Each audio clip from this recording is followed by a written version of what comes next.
Oh, and we're live. Welcome everyone to the first real episode of the Electrek podcast, which is a placeholder name for right now. We welcome any suggestion that you guys have for the actual name of the podcast.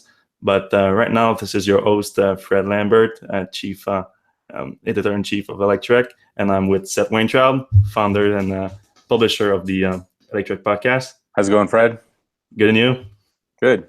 Perfect.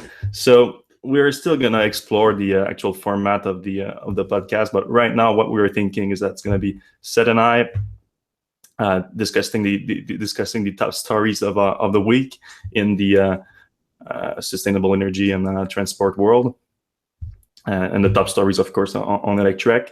And we're gonna maybe just explore them a little further. We're gonna take a question on them if you decide to watch the podcast live, and we're gonna also explore the top comments on those articles. I don't know if Seth want to add something to that.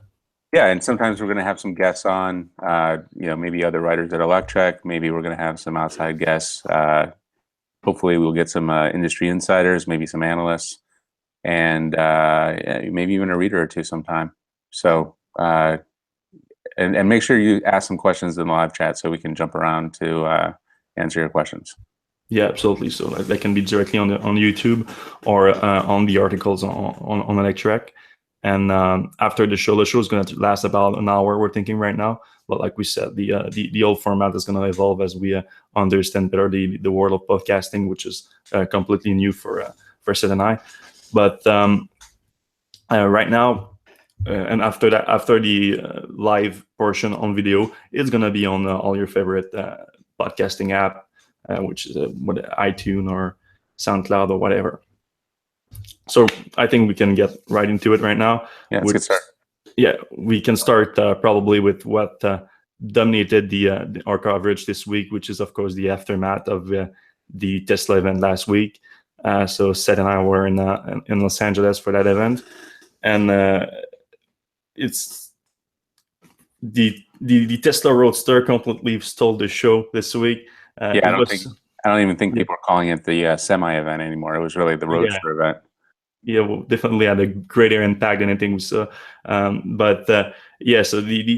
this week, people are trying to, I think, understand what the claims that were made during the event really means, because they didn't talk a lot about how they were able to enable those crazy specs that they talked about for both the Roadster and the Tesla Semi.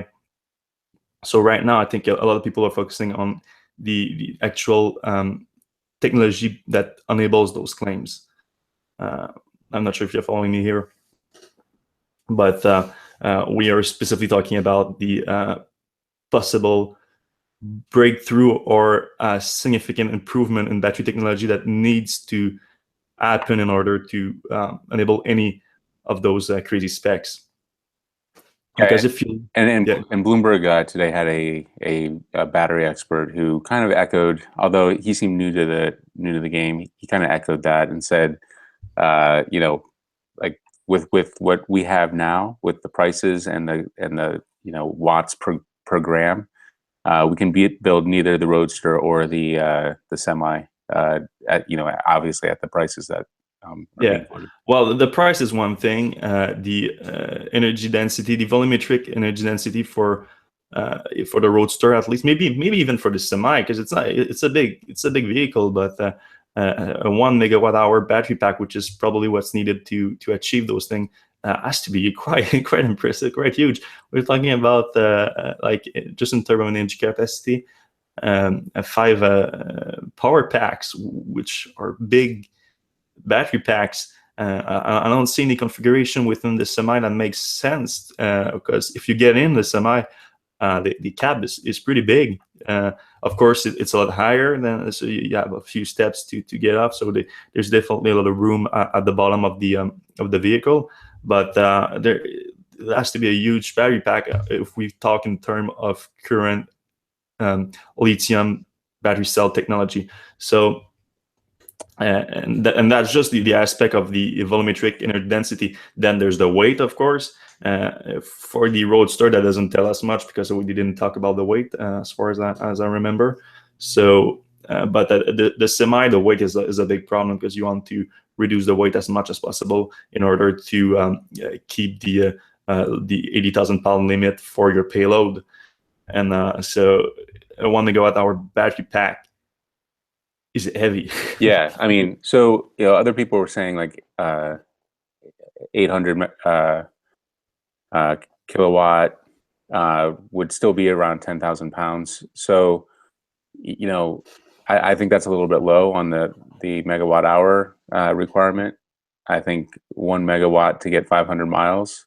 I think the Tesla laid out that it was going to take 2 kilowatts per mile. So mathematically, it's probably going to be 1 megawatt, and it's actually kind of useful to think about the size and cost of the truck battery in terms of a 100D, either Tesla Model S or X. So that's a heavy battery. That's a big battery. That's an expensive battery, and then charging that big, heavy, expensive battery at 100 kilowatt, or sorry, 120 kilowatts or 135 kilowatts right now. We're multiplying all of those things by a factor of 10, right? Yeah. So, if it costs $10,000 for that 100 kilowatt hour battery pack, which is very low, then you're talking about $100,000 for a megawatt. Like you said, that's very low, and for the current technology that we have, right? So that's why everything points to a new technology being used for those vehicles. At least for the Tesla Semi. The Roadster might be possible with the current technology we have, especially since the actual price point is not that important, not as important as it is for the Tesla Semi. Because that's another thing that came out this week. Tesla, because at first last week, Tesla only talked about the cost of operation per mile of the Tesla Semi, without talking about the actual price tag of the truck. And we assumed that they were amortizing the cost of the truck within the cost per mile, which makes sense because that's what truck buyers do. So it will make sense at this point. But a lot of people were curious about the actual price tag, and we put our expectation around 250,000, maybe even more. And Tesla said it was 150,000 for the 300-mile version, and $180,000 for the 500 miles per hour. So that's one of the more things that blended the cards and almost confirmed that a breakthrough in battery cost is needed to achieve those things.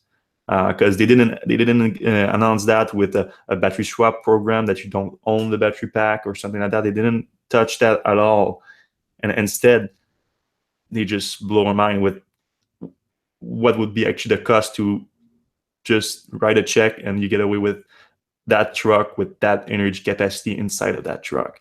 Yeah, it doesn't make sense at all. And this is 3 years from now. That's what you need to keep in mind. Yeah. But even 3 years from now, if we're going at the current rate of decline of cost for batteries and the more energy dense and all of those factors, it still kind of doesn't make sense. Yeah, that's hard to get your head around. Yeah, that's the point. So you cannot plot the Tesla reaching those numbers based on incremental battery improvement. It has to be a battery breakthrough. It has to be a new. I don't even want to say that. Maybe it's not going to be a lithium battery anymore. Maybe it's going to be something completely new. Maybe it's going to be solid state. I don't know, but that's a big. That would be a big change. I mean, yeah. I guess one breakthrough that we know about is scale. Like, the Gigafactory is going to produce more batteries than the rest of the world has last year or something per year. So that alone. But even then, Tesla was guiding over 30% of cost improvement based on the Gigafactory. So even that would be based on Tesla's own predictions. If they beat that, then maybe that would explain it. But I think it would make sense to have just a new technology. And so the logic behind that, because they have the prototype right now, In terms of the Roadster, they were saying that's what they're achieving right now. In terms of the semi, that's what they are achieving right now with their prototypes. So if that's the case, it will mean that they have the technology ready right now in like low volume. They have enough packs, enough cells, enough packs to do what they need to do with their prototype fleets. And now they are plotting the production ramp up of those cells and those battery pack with the cost reduction that comes with the production ramp up to be ready for 2019 for the semi and 2020 for the Roadster. That's how I understand it. It's speculation at this point, as you know. But what I think is not speculation anymore is that there's a big battery breakthrough that was achieved or is on the map for Tesla within that timeline. I think you agree with that. Yeah, I mean, there's something has to have changed because we're getting size and cost break, things that aren't really where we're going on the graph. So frankly, it could be that they've just figured out how to make them really inexpensively. I mean, I guess the lithium cells, I mean. Yeah, the lithium cells. I guess that's possible. Maybe they've done some really good supply chain work. They've gotten the batteries to go on scale. Mm-hmm. Well, actually, if you look at the industry right now, most people are actually seeing a price increase. Mm-hmm. Like if you're trying to buy a significant amount of cells right now, people are trying to plan at least for a price increase with their products because the demand is just increasing so much right now. With I guess Tesla alone is the biggest consumer of lithium batteries, but GM just announced like 12 new EVs coming. Mm-hmm. You have Ford is not. Ford is more about plug-ins, so at least their batteries are not as demanding in terms of battery cells. But you have a ton of in China. The demand is increasing every day. So and right now what we're seeing is that the demand is increasing faster than the supply in terms of battery cells. Right. So but it Tesla would make does have good buying power, though. Yeah. Also, so it would make sense. Like if you even look at the recent project that Tesla completed in Australia with the power packs at the wind farm, they couldn't even use the Panasonic cells. They had to switch to Samsung because of the supply. Mm-hmm. So it's a fascinating industry right now, the battery cell industry, because it's growing so fast, and the rate it's growing right now is nothing compared to what's anticipated in the next 3 years. Like most of the vehicles that were announced, like the big EV programs, we're all talking about 2019, 2020, 2021. So in the real volumes from the likes of Volkswagen and GM are talking about 22 to 25 when they're talking about reaching a million EVs a year. So yeah, I mean, the Model 3 alone is gonna, it's gonna be a factor of 100 over what's happening right now, and every other manufacturer has a Model 3 competitor coming. So you're talking about 1,000 times probably the amount of car batteries that are needed right now versus. I mean, it's what EVs are 1% of the market. They'll probably be close to 10% in the next few years. That's pretty optimistic, but hopefully, of sales. So new car that sales, right there, that right there is at least a factor of 10. Yeah. So I think coming back to the aftermath of the show, I think that's now what's taking the mind share, if you will, of what we take away from the event. Of course, there's also the demand side, especially for the Tesla Semi. Now, a lot of companies are confirming orders right now. The latest tally was at around 100 orders that were confirmed. So that's just what the companies have come out and announced that, hey, by the way, we just ordered 3 through 5, 10, whatever Tesla Semi truck. But I think there's likely a lot more orders than that people just didn't announce yet because they are thinking maybe it's more just a test fleet or something like that. So I think that makes sense. Yeah, I don't think everybody's showing their cards on Tesla orders. I'm sure every big trucking company has at least a few on order. Yeah, and they don't want to piss off the current Yep. truck makers too. Like, so they can keep that on the down low. But I think there were even one a big freight company that was looking at 100 trucks. So that confirmed at the event itself. So there might be people that are taking it more seriously than just a test fleet and looking at just a fleet update, upgrading their current trucks with new ones. I think that's very likely. Yeah, I mean, at least one. Yeah. And as for the Tesla Roadster, so that's more difficult to predict right now. A lot of people have come out and shared their reservation, confirming that they have a reservation. But to put a number on it, it's hard right now. Actually, it's impossible if you're outside of Tesla. Yeah, anecdotally, I've heard that the people taking reservation orders are about 3 days behind at Tesla. So, for instance, if you ordered a Roadster right now, you would not receive confirmation that you had a Roadster in 3 days. I'm not going to tell you how I know that specifically, but let's just say I'm pretty aware of that situation. All right. Okay. You can make whatever you want of that. And so should we move on from the unless you guys have question about the aftermath of the event, we can, or maybe we can go to one of our articles on it and see the comments from if you look oh yeah, if we look at the let me see here.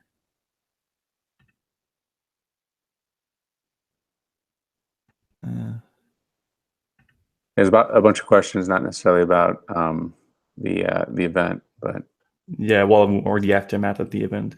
But anyway, we can move on to something else if you guys don't have any specific question to that. I think I see that most people agree that there has to be some type of battery breakthrough in order to enable those specs, which we're gonna try to keep our eye on at Electrek. But right now, it would be speculation to what type of battery breakthrough we're talking about. But after the event itself, I had my quite an experience myself that I shared on Electrek back on Tuesday.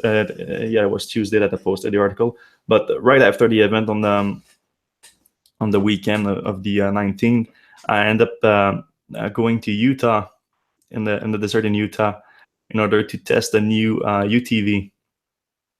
A utility. You have a rough life, Fred. Yeah. It's a tough life.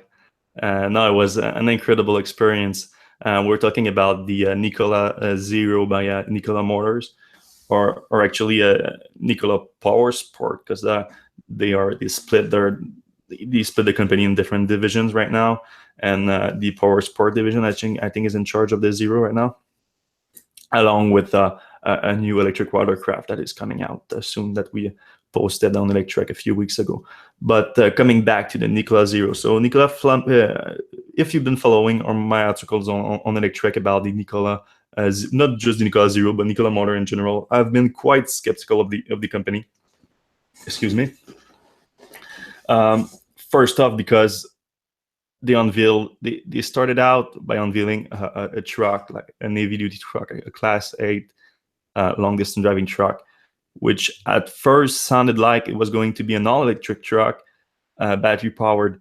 So at least that was how it was reported in the media at first. I'm not sure whose fault is that, but it wasn't never supposed to be an all electric truck.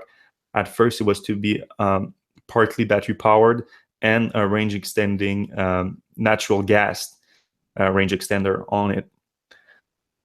So we weren't that interested in that electric simply because we focus mainly on all electric vehicle, as you know. Then they ended up changing that powertrain technology to hydrogen fuel cell for the range extender. So there's still a battery pack and a significant battery pack in it. We're talking about 400 to 600 kilowatt hours, if I remember correctly. But again, we're not a big fan of the infrastructure needed to create a refueling station for hydrogen fuel cells. So yeah, it feels like a distraction on a high level. It feels like a distraction. It feels like something that the oil companies want to kind of throw out there just to maybe confuse and fragment the electric car sector.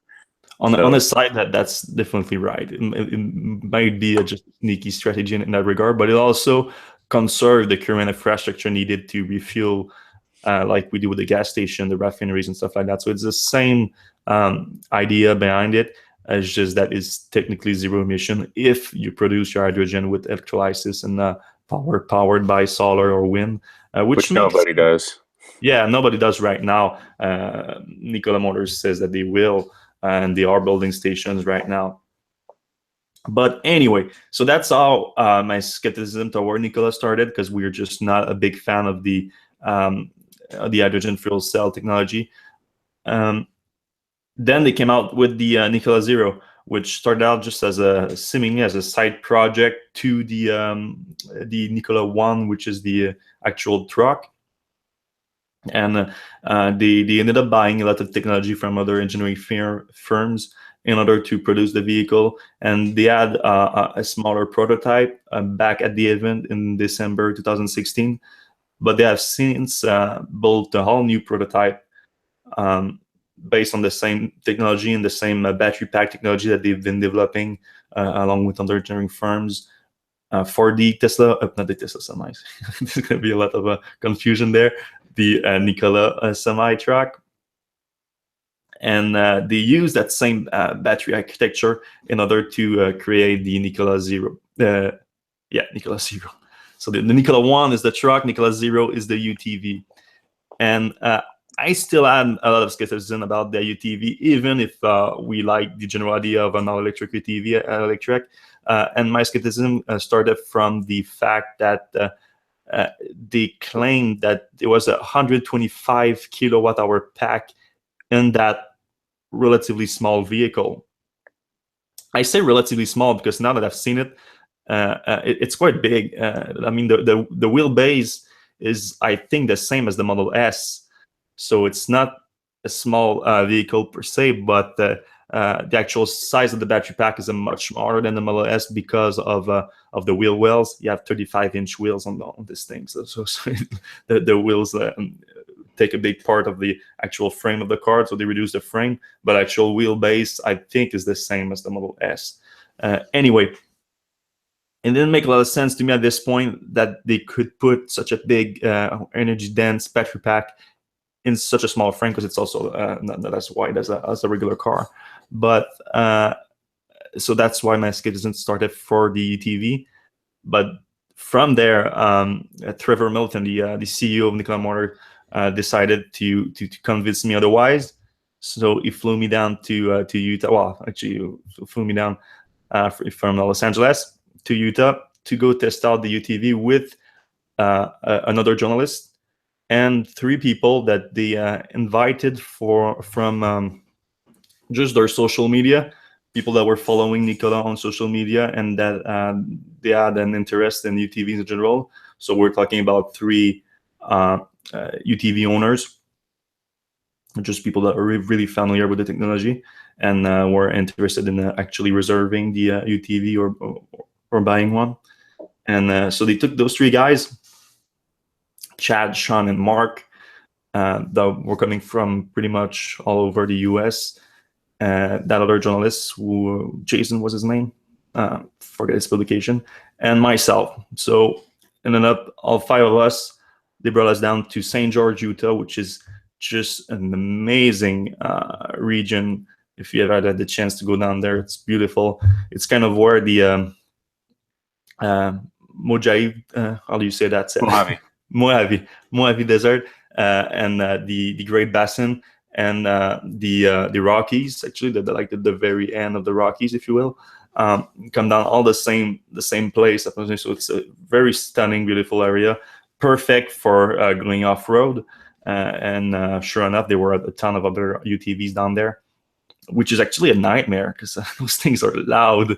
So that's the first good point that you see about an electric UTV like Nikola Zero is that is the sound, like the noise pollution is getting reduced a lot. So you kind of have a first clip an idea of like a utopian off-roading area where it's just complete silence, and you can really enjoy the outdoor. But I don't know if did we have any question already? Looks nice. No, should I just go on? So yeah. Then they came out with the prototype. So they only have one Nikola Zero prototype at the moment, and it's configured at the top performance configuration because they are gonna have 3 different configuration. So they had the 4 electric motors for an all-wheel drive, and they had the battery pack. Like we said, the 125 kilowatt hour. That was the battery pack that they were aiming for, but the actual version that they had said that was locked at 107. So that kind of confirmed my suspicion that it's very difficult to have that kind of energy density in that format of a vehicle. But it's still very impressive, 107 kilowatt hour. That's more than the Tesla's top of the line vehicle right now. And so the thing came out of the truck, and it's still very much a prototype because they didn't have any body panels, and there were still a few prototype parts, so they were not production parts. They said that the vehicle was finished, and it looked like it. It looked like it was very close to production. You just had a few body panel on it, and maybe a few wiring harness because they have a lot of zip tie on it right now. But otherwise, it looks like very solid. And so they took us out on the Nikola Zero, and that thing just flies off. It's insane. We're talking on dirt. It does 3.9 seconds, 0 to 60, with 4 guys in the UTV. Geez, I would think that that's heavy with the 120 or whatever battery pack. It's 3,500 pounds. So Right. it's like it's as heavy as like a Model 3. It's very heavy for sure. And the body frame must have been pretty rigid if it was going. Yeah, well, it's a roll cage. It's an electric power train built on top of a roll cage. That's pretty much it. That's what a UTV is. Well, an electric UTV if we're talking about an electric power train. But yeah, 3,500 pounds, and that's why they had to go overboard with the suspension. And they put basically like a Fox suspension, the same one that they have on the Ford Raptor, like the big pickup truck, which is twice the weight of the UTV of the Nikola Zero. So you'd think that it's an overkill because it was made for a much heavier vehicle. But what it does is that first of all, you can put 4 guys in it, and the suspension barely drops, which we were looking around at other UTVs with when they had a few people in it, and that wasn't the case at all for them. You see the difference when a few people gets in a UTV and the suspension just drop a lot, and that just removes a lot of confidence when you're driving it, and you have a lot of bumps, a lot of rocks to go to, because you can literally go rock climbing with that thing. Like, I mean, we're talking about some terrain that I wouldn't be comfortable just walking, like just climbing by myself, like, and you do it with 4 wheels. Absolutely insane. Did you guys get any air? Like, did you jump it? No, not as much in the air, because again, that thing is just so heavy that it just sticks to the ground, and you kind of don't want to get in the air with it, because if that thing rolls over, like, it's done. Or you're gonna flip it over. It's absolutely insane. But yeah, and the big advantage to an off-road vehicle with an electric powertrain like that is with your torque. Full torque at just 1 mile per hour, it's perfect for we're just talking about rock climbing. It's perfect for that. It's perfect if you sometimes you think you're gonna take a good grade, but for whatever reason you have to stop in the middle of it, you have to stop before it, something like that. You lose your momentum. Even if you lose your momentum with the full torque of such a powerful electric powertrain, you can just crawl up that hill slowly like it's nothing, while in a gas powered UTV, forget it. You just go back, you turn around, and you just try again with more momentum. So that's just, it's another experience than a gas powered UTV at all. And on top of that, again, just no noise. That's just great. If another UTV was next to us, we couldn't even talk to each other in the vehicle. But if we're all alone, we just hear everything. It create 100% better experience than a regular UTV. Yeah, I mean, that's one of the things I love about electric cars is it, the conversations in cars are so much easier when there's no motor noise. Music sounds better. I know a couple of like audiophiles who buy electric for that reason alone. So it's interesting out in the middle of nature. You can actually, have a conversation or enjoy the silence even. Yeah, and of course, a lot of people mentioned that they actually like the sound of a UTV of an internal combustion engine in a UTV. But I'd argue actually I like the sound of the electric motor. It's because the electric motor itself still has a sound, that little whine to it, especially if you push it hard. And we did push it hard a few times, especially in the dunes. So you have a few dunes there, which is like just sand everywhere. And it felt like you were on Tatooine in Star Wars with the speed racer just flying through these things with that little whine on it, just the same thing as the movie was. Really. And so we had about an hour-long test drive just going up those hills, up those dunes. We started out at about 1,600 feet of altitude, and we got up to over 4,000 feet of altitude. So, and we did that with using only like 10% of the battery pack. About an hour, and that was an hour of intense driving, climbing. We were reaching like 1.2 kilowatt hour per mile of energy consumption, just how much torque and we needed to get up those hills. So that was awesome. And then we came back on the trip, and on coming back, you still have ups and downs. So we still use some power, but you have regenerative braking with. So instead of being idle and just losing energy with the UTV, then we're gaining some, like you're already used to with your passenger electric cars in our Teslas or in sets. You have that regen. And then we came down, and on that trip, that was Trevor was driving, Nikola Zero, and myself, Sean, and Mark, which were two of the UTV enthusiasts that Nikola invited.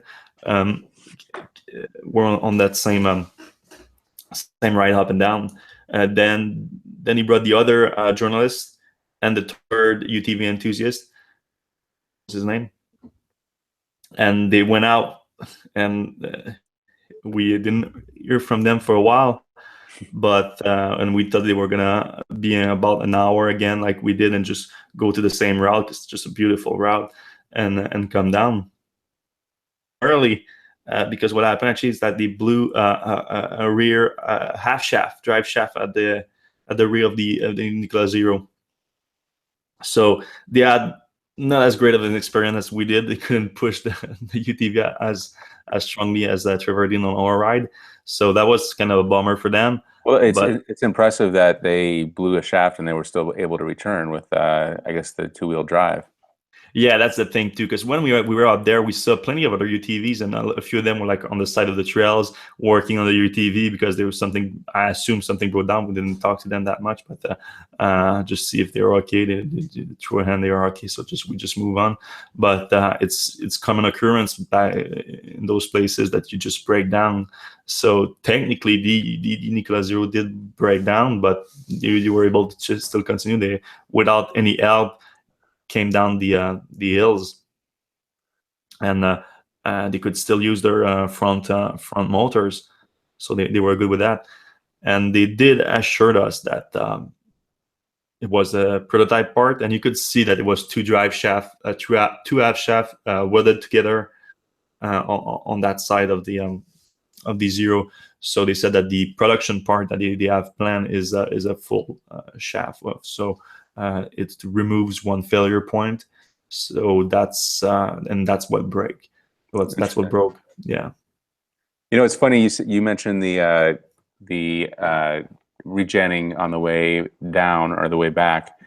We've heard of Chinese dump trucks that they've electrified, and they actually don't ever need charging because they go up a big hill, they get to the mine, they fill up, and then they just regen down with a big yeah. We were actually talking about that at the after coming down at the event. We were talking about that. Right. So they have a full load of rock, so super Mhm. heavy, hundreds of thousands of pounds. They go down the hill, they regen enough electricity to get back up the hill without a load, obviously. You're going to lose some in efficiency. But isn't that the other way around though? Are you going down the shaft of the mine, You go up. getting your load? I think you go up, you get the load, then you come back down. I'm assuming here. Yeah, it has to be that if you are gaining more energy than you are Right. spending because you have a load and you don't have a load, so you want to be regenerating with a load in Right. order to get more. But I thought it was the other way around though. I thought you were going down the mine without a load, getting a load, and coming back up. I'm not sure, but the thing I read said that they never had to actually plug it in, which was, that's kind of a cool thing. Yeah, if that's the way around, yeah, sure, that's a possibility. Yeah, that's a firm in Switzerland, if I remember correctly, that did that with an old Komatsu, right, dumper truck, and they retrofitted it with an electric powertrain, which is with like a massive battery pack, like 600 kilowatt hour or something like that, which is actually isn't much anymore. That now this SMI just dwarfed that now, so that's quite something too. But yeah, I was fairly impressed with Nikola Zero. The big thing, of course, is going to come down to the pricing. We're talking about $35,000 for the starting price, and the version that we tested should come out about 55 because it was the 125 kilowatt pack, or it was 107, but the full production version we're going to have a 125 pack, so that would be $55,000, which is a lot for UTV. But and how big is the UTV market? Like I mean, in 250.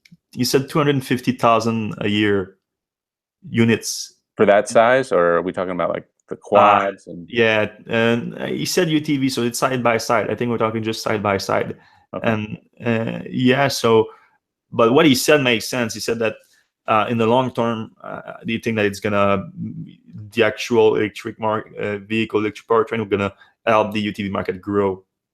Yeah, which is, I think, made sense because it's a completely different experience. It's yeah, that's the other thing too.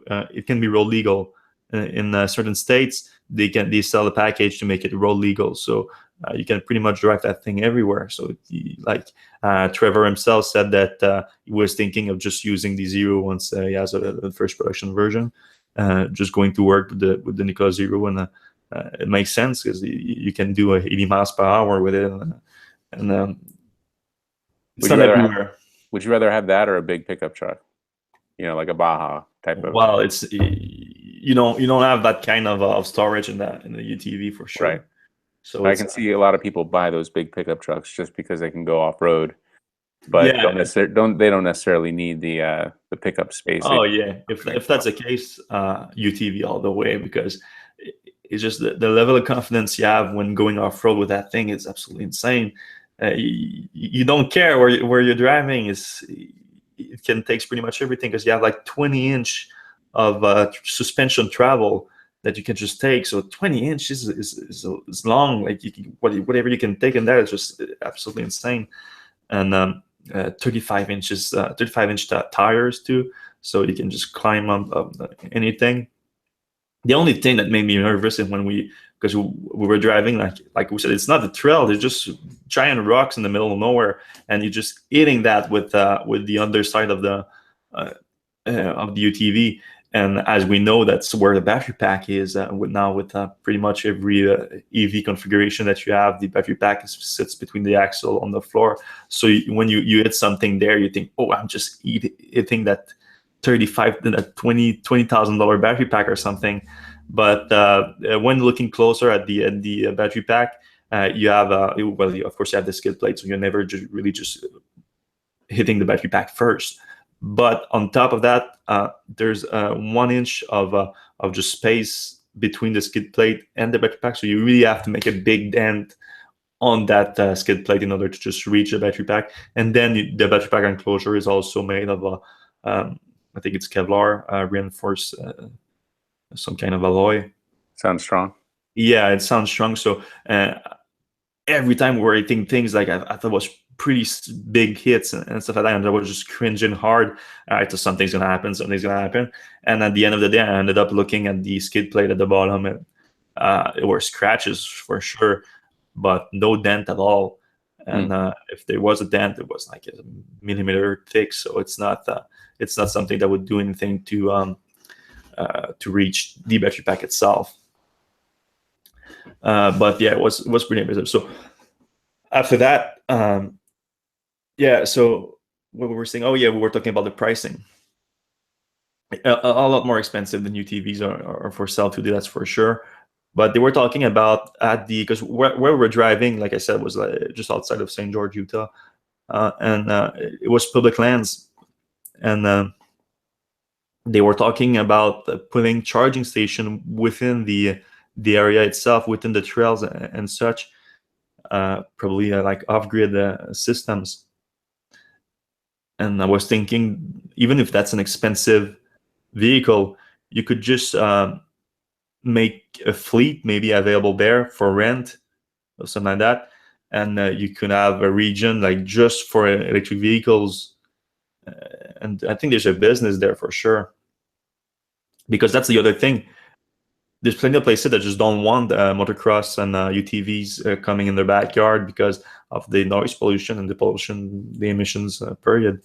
So this has to be places that would be okay with electric vehicles, so you can make electric vehicle specific areas, and that would open up the market, I think. Yeah, it sounds interesting. I think everybody here probably wants one of those. I know. I would love to even go on a test drive. Yeah. So I see a lot of people are mentioning, like, especially in the comment, that you should just do a mountain bike, like an electric mountain bike, which are a lot of fun too. But you don't do 0 to 60 in 3.9 electric motorbike, an electric mountain bike. Sorry. So I mean, it's not one or the other. Of course, it's less damageable to the environment to drive on a mountain bike than on a four-wheel anything, whether it's EV or not.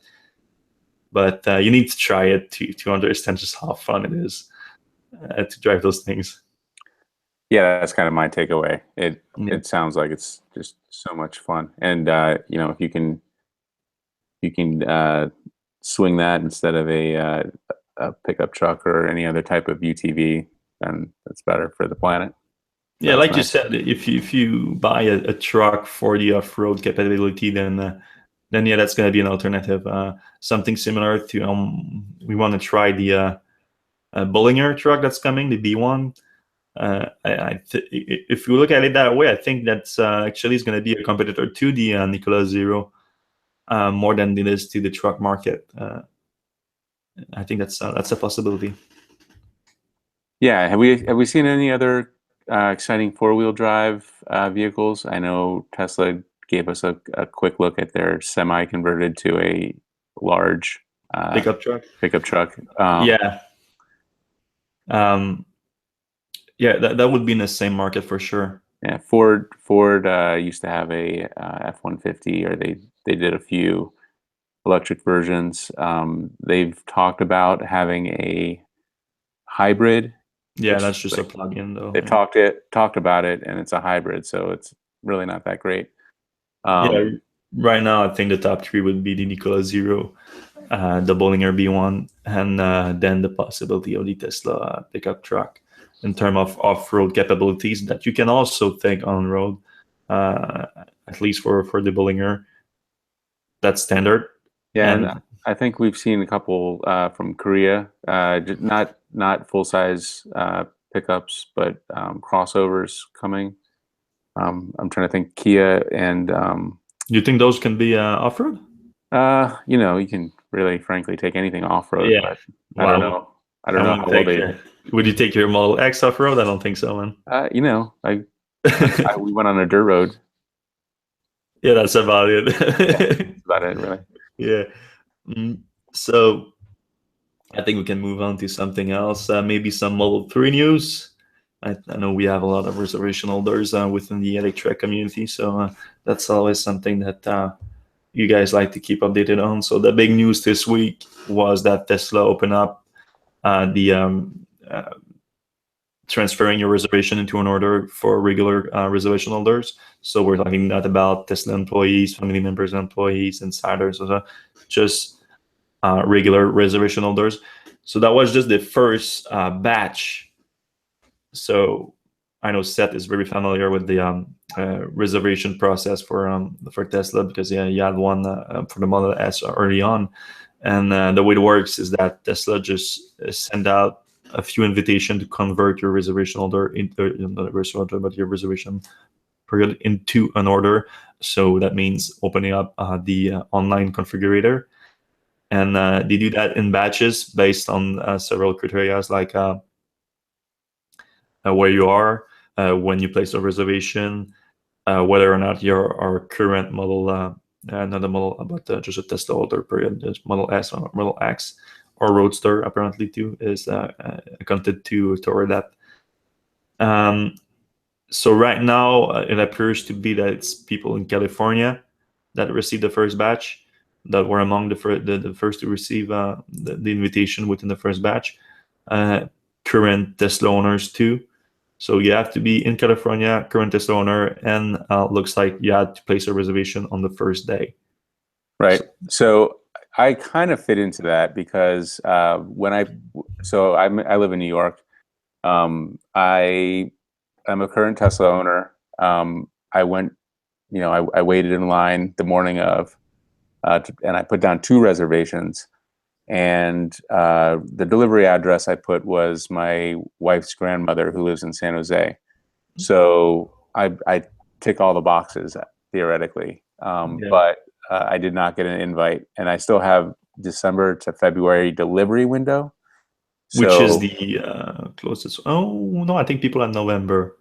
I initially had November to January, and then when the bad news came this month, that they were running behind again, then it was pushed a month. So, and Elon has said that you should, if you have a reservation, you should anticipate getting it at the very end of that window.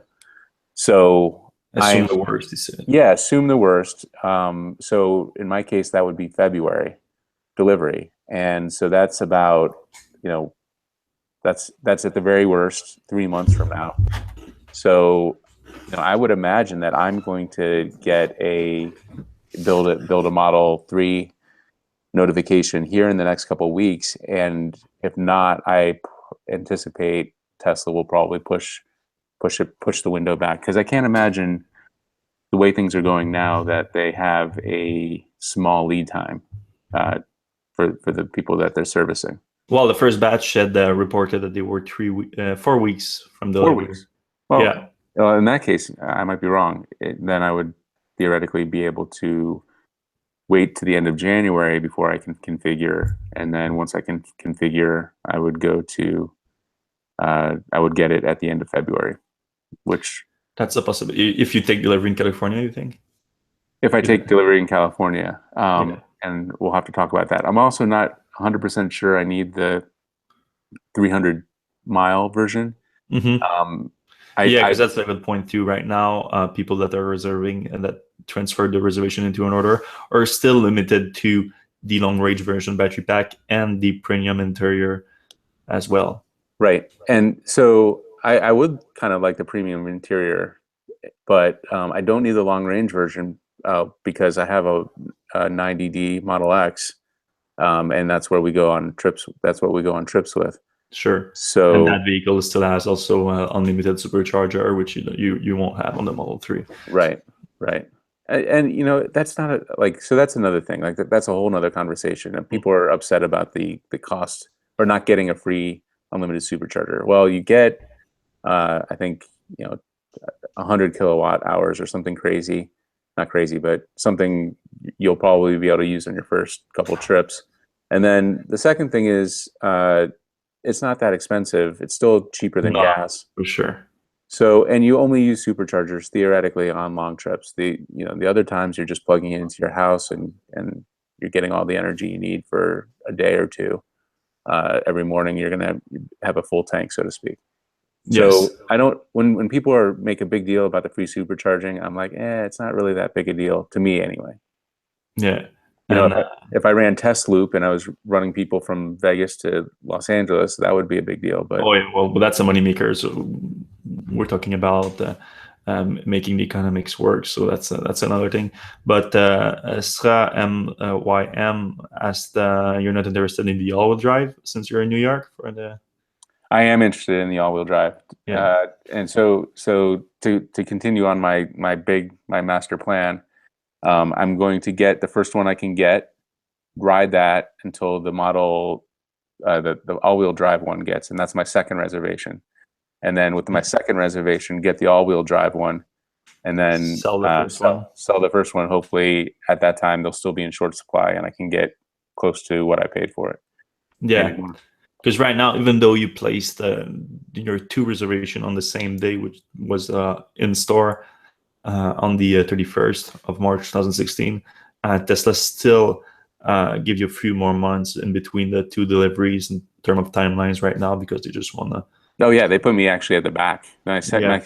My second reservation, which was done at the day of the launch. I mean, I was online before the store opened. My second reservation was at the very end of the queue. Yeah. Well, you're still better off than my reservation on both case. Right. Because And you a can lot of other people too, I'm sure. Yeah, a lot of people too. Because you still take most of the boxes for an early delivery. In Canada, we're still talking about second half of 2018, and if all goes well. Because now we're just talking about the timeline that Tesla discloses based on the current transfer of reservation to orders. But in terms of actual vehicle produced, because we just a month ago, Tesla announced, not even a month ago, earlier this month, Tesla discussed the bottlenecks issue with the production of the Model 3. So we have a little. I'm gonna do a little podcast exclusive right now. We've been trying to track the production of the Model 3, and so last month we had an exclusive. Earlier this month, we had an exclusive about the production rate of in October, talking about that Tesla just reached just over 440 Model 3, 460 Model 3 produced since the start of production in July.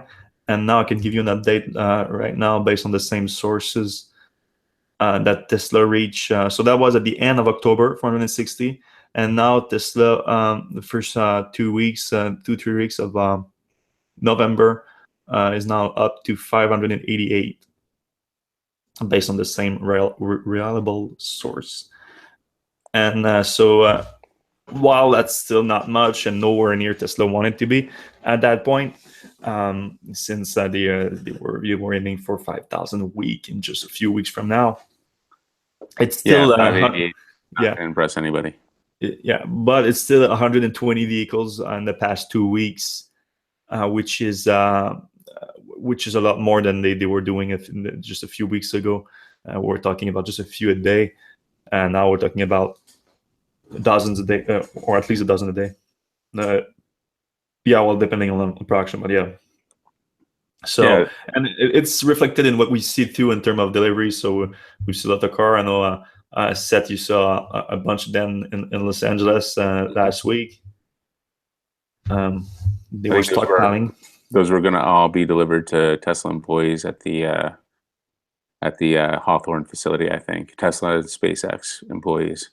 Yeah. And we were looking around. We just wandered into this like Model 3 garage of heaven, and we saw, I would say 20 something cars, and each one was like had all kinds of extra testing stuff on it. So it had been extra tested. One or two of them had like some, we don't know what this, there's a problem here or something like that. But what I thought was kind of interesting about that situation is like they're just sitting in the garage. Like what?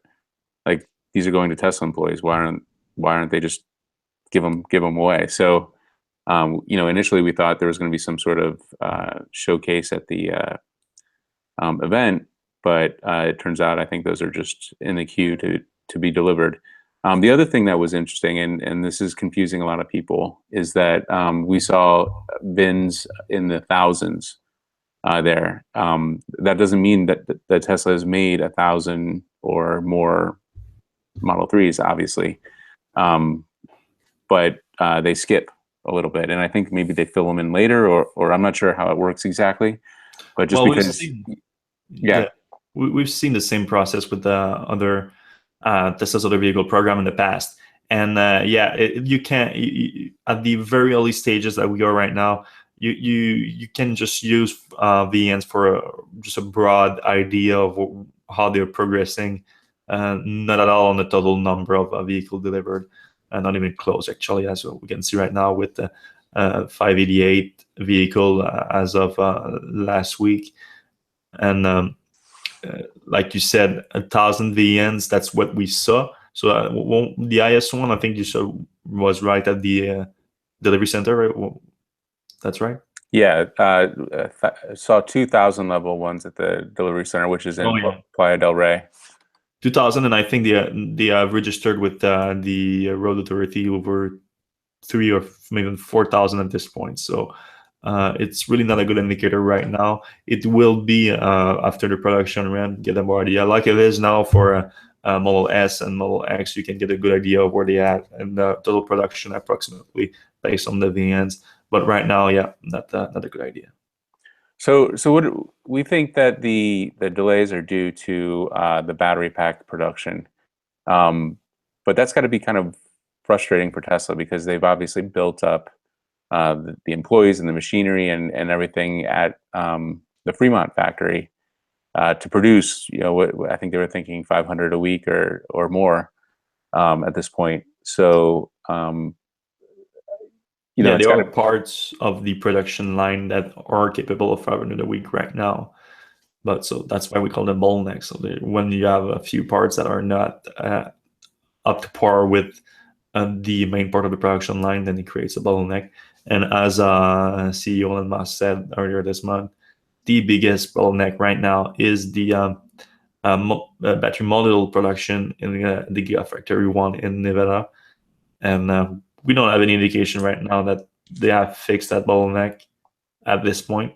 But like we said earlier this week, when Tesla opened up the reservation to orders for the first batch of reservation holder, that might be an indication that they are anticipating an increase in production soon. Because if they open a batch of order right now, just and end up delivering just a few like they do with the employees right now, and then take a long time before opening up a second batch, that's going to create problems, I think.